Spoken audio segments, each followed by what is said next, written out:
Hello everybody and a warm welcome to all of you.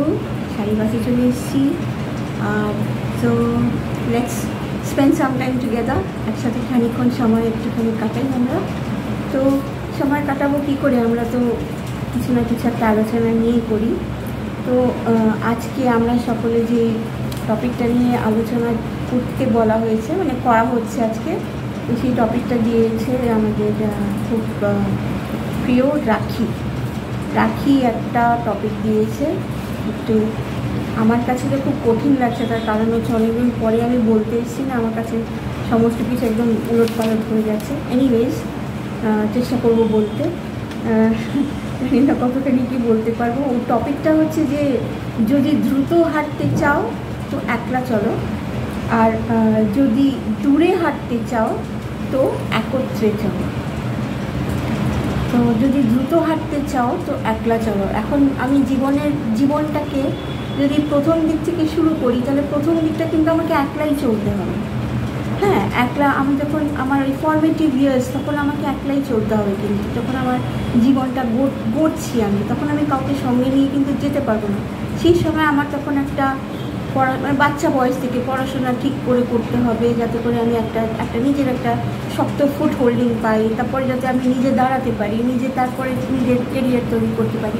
এই formative ইয়ার্সগুলোতে তখন কিন্তু আমাকে দ্রুত চলতে হবে এবং আমাকে একলা চলতে হবে। তখন কিন্তু কেউ আমার হাত ধরে তখন আমাকে নিয়ে যাওয়ার মতন থাকবে না, কেন সেই সময়টা হচ্ছে আমাকে একলা চলার পর, একলা আমাকে এগিয়ে যেতে হবে। তারপর যখন আমি একটা ভালো মানে একটা ফুট হোল্ডিং আমি যখন পেয়ে যাব, তখন যদি আমি সবাইকে নিয়ে চলতে চাই, মানে ইন দ্য সেন্স যে আমি একলা কিছু করব না, সবাইকে নিয়ে আমি করতে চাই, তখন কিন্তু ওটার মানে হয়। হ্যাঁ, তখন যদি আমি সেলফিশ হয়ে খালি আমার নিজের জন্যই করে গেলাম, একটা খুব বড় আমি একটা খুব ভালো আমার অনেক খাটাখাটনি করে একটা ভালো পজিশনে আমি একটা ভালো চাকরি করতে এলাম, তখন আমার কাছে কোনো বন্ধু বান্ধব গেল, গিয়ে আমাকে জিজ্ঞেস করলো, আমার কাছে কোনো ফেভার চাইলো, তখন যদি আমি তাদেরকে কোনো ফেভার না দিই, যদি মানে আমার কাছে থাকে সেই ফেভারটা দেওয়ার মতন, আর তখন যদি আমি তাকে ফেভারটা না দিই, তাহলে কিন্তু ওটা হবে মানে সেলফিশনেস হবে। মানে কারোর জন্য আমি লোকের জন্য করছি না, বন্ধু বান্ধবদের জন্য আমি করছি না। কিন্তু যদি আমি তখন তার হাত ধরে তাকে যদি আমি সাহায্য করে নিয়ে যাই, তার মধ্যে কিন্তু প্রচুর একটা আনন্দ থাকে। তো সেই জন্যই বলা যে একলা একটা সময়, যদি তুমি একলা যখন একটা সময় মতন একটা সময় অবধি একলাকেই যেতে হয় এবং দ্রুত যেতে হবে একটা কিছু করার ইয়েতে, কেননা টাইম ইজ রানিং আউট। এই ফাস্ট পেসে জীবন যখন চলছে, তোমাকে তখন একলা চলে যেতেই হবে, আর তোমার কম্পিটিশনের যুগ, তোমাকে কিছু না কিছু একটা করতেই হবে। তো once you achieve your goal, যখন তুমি একটা দাঁড়িয়ে রয়েছো একটা ভালো জায়গায়, যখন তুমি পৌঁছে গেলে, তখন কিন্তু তুমি ইচ্ছা করলে তখন তুমি তোমার আরও 5 জনের হাত ধরে কিন্তু তাদেরকে নিয়ে যেতে পারো। যেমন ইয়ে দেখেছো না, পিঁপড়েরা কীরকম, মানে ওদের বোধহয় 600 টাইমস বেশি ওজন ওরা বহন করতে পারে। কতজন মিলে একটা মরা আরশোলা হোক বা একটা মরা টিকটিকি হোক, ওদের থেকে কত ওজন বেশি, কিন্তু ওরা কী সুন্দর মানে সঙ্গবদ্ধ হয়ে সবাই মিলে একসাথে কিন্তু সেই জিনিসটাকে নিয়ে যায়।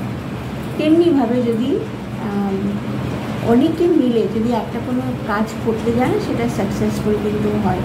দশে মিলে করি কাজ, হারি নীতি নাহি লাজ হতে, মানে সেটা সাকসেসফুল হবে। আমরা একটা মানে যখন কারোর ভালোর জন্য যখন আমরা সঙ্গবদ্ধ হয়ে প্রে করি, সেটা কিন্তু অনেক জোর থাকে, প্রচুর জোর থাকে। তার মানে ওই যে এনার্জিটা ক্রিয়েট হয় না, যাকে আমরা প্রেয়ার পাঠাই তার ভালো হতে বাধ্য। তেমনিভাবে যদি সবাই একসাথে হাত ধরে যদি আমি সবাইকে নিয়ে মানে এগিয়ে যাই, তাহলে কিন্তু সেই ভিক্টরিটা সেই মানুষটার একলার হবে না, আমারও কিন্তু ভিক্টরি হবে, because I am part of his journey, his or her journey, তাই না? তো এটাই কিন্তু আমরা কিন্তু এটাও শিখি যে যখন কারোর দরকার পড়বে, তখন কিন্তু এই সঙ্গবদ্ধ হয়ে আমরা যদি সবাই তাকে হেল্প করতে যাই, যেমন করি হোক, মেন্টালিও যদি আমরা হেল্প করি, যেমন কালকে আমাদের একটা কথা ছিল যে শব্দ প্রয়োগ, কথার দ্বারাতেও কিন্তু মানুষকে অনেক এনকারেজ করা যায়। কিছু করতে পারবে না, কথা দিয়ে আমি তাকে এমনভাবে বুস্ট আপ করবো যে সে অটোমেটিক্যালি সে তখন দাঁড়িয়ে পড়বে। তো আর এটা একলা করলে পরে হয় না, সবাই মিলে যদি আমরা করতে পারি তাহলে সেখান থেকে সাকসেস অনিবার্য থাকবে, সাকসেস। তো আজকে এটাই ছিল। যখন ইয়ে করে না, মাউন্টেনিয়ারিং করে, একলা একলা ওঠা খুব কঠিন। যখন সঙ্গবদ্ধ হয়ে উঠছে বা দুজন তিনজনও যখন থাকে না, একজন টেনে টেনে উঠে ওঠা কিন্তু চলে যাওয়া যায়, একলা একলা করা যায় না কোনো কিছু। এরকম কঠিন কাজ কিন্তু একলা করাটা খুব কঠিন, সত্যিকারেরই কঠিন। সেখানে যদি আমি কারোর একটা হাত পাই, বলে না, কথাতেই বলে যে একা বোকা। তো সঙ্গে যদি কেউ থাকে, সাথে যদি কেউ থাকে, তাহলে কিন্তু মানে ইয়ে হয়। আর যে যখন আমরা মানে এই কথাটা কী বলেছি, যদি দূরে যাও তাহলে কিন্তু সঙ্গবদ্ধ হয়ে যাও, সেটাই হচ্ছে। যদি আমি দূরে কোথাও যেতে চাই, মানে আমি একটা বড় ডিস্টেন্স ট্রাভেল করছি, আমার জীবনের ডিস্টেন্স আমি ট্রাভেল করছি, তার মানে কি আমি প্রত্যেক দিন একটা দিন করে আমি কিন্তু আমার জীবনে এগিয়ে চলছি। আর এই চলার পথে আমি অনেক লোকের সাথে কিন্তু আমার দেখা হবে, জানা হবে, তাদের সাথে আমার কথা হবে, মানে আত্মীয়তা হবে, বন্ধুত্ব হবে, একটুখানি রিলেশন তৈরি হবে। তো এদের সাথে আমাকে চলতে গেলে কিন্তু ধীর গতিতেই চলতে হবে, কারণ আমি সবাইকে নিয়ে চলছি। একটা কল এসে যাচ্ছে। এনিওয়েজ, তাহলে আজকে এই অবধি থাক, পরে আবার কথা হবে। সবাই ভালো থাকুন। Thank you so much.